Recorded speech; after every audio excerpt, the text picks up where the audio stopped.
Over the weekend, someone that I was well acquainted with in college um, was killed in a domestic homicide. This is not about what happened to her. Out of respect for her child, for her family, for her close friends, I won't be discussing the details of what I know about what happened to her. But the reason that I'm talking about this is because over the last week, I've made a couple, maybe three now, videos about relationships and, some intentionality that I am putting behind romantic relationships after being single for 8 years. I shared with you all a book that I recently picked up and am reading. And I've shared a lot of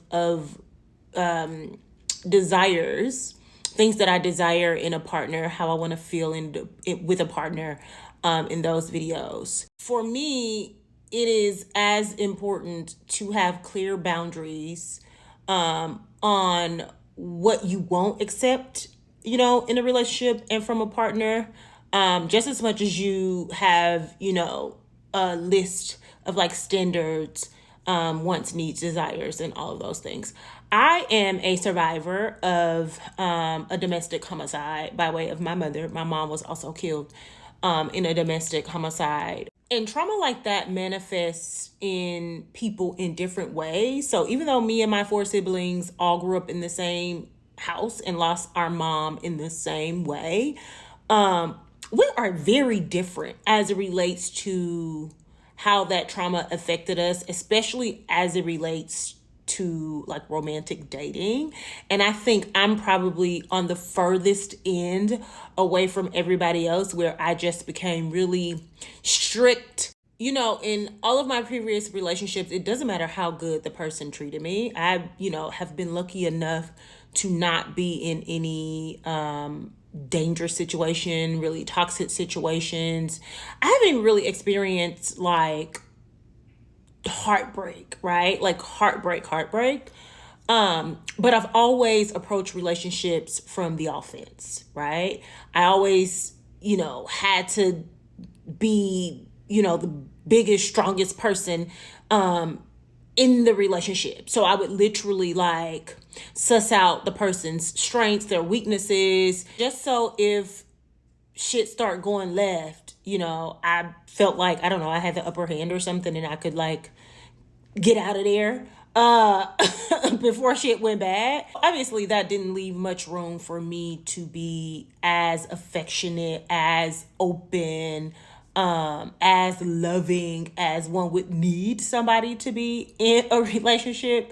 I think if you put all my exes in a room together, they would probably all have that same critique. I've heard in a few different relationships or even just like, dating situations where a man will be like, I don't really even know if you like me. Like, you here, so I think you like me, but I don't really know. So in the 8 years of being single, I've been to therapy, baby. I've done the work, right? And so the person that I believe and I say that I am is much more vulnerable, right? I'm very much a certified lover girl. I always have been a lover girl on the inside. I just was too afraid to let it out because I just felt like being too soft could lead you down a dangerous path in romantic relationships. I mean, can you blame me? But I do feel like I've worked through a lot of that and I've 100%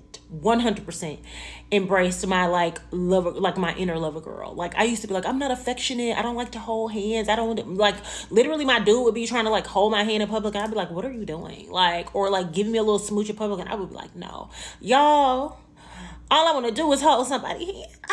I love me some kisses. It could be in public. It could be, I don't care, right? And so it's so weird to me that I went all those years like not allowing somebody to show me that type of affection when I literally thrive off of it. I cannot get enough of it. And I cannot imagine being in a relationship where I don't have it. Something that I am really resolute in though, and I've been like this since the day my mom walked out of our house and never came back, is I've always said this prayer. I don't say it day, but like when I talk to God about, my future partner, I often say, God, please don't send me somebody that loves me to death, right? And I posted this on my Instagram yesterday. Like, I do not want to be someone's obsession. I don't want to possess anybody. I don't want to be possessed. I don't want to be anybody's everything, right? That's a dangerous game to me, right? And I know we hear in our love songs, you're my everything, baby, baby, baby, right? And I love a good love song and I sing it too.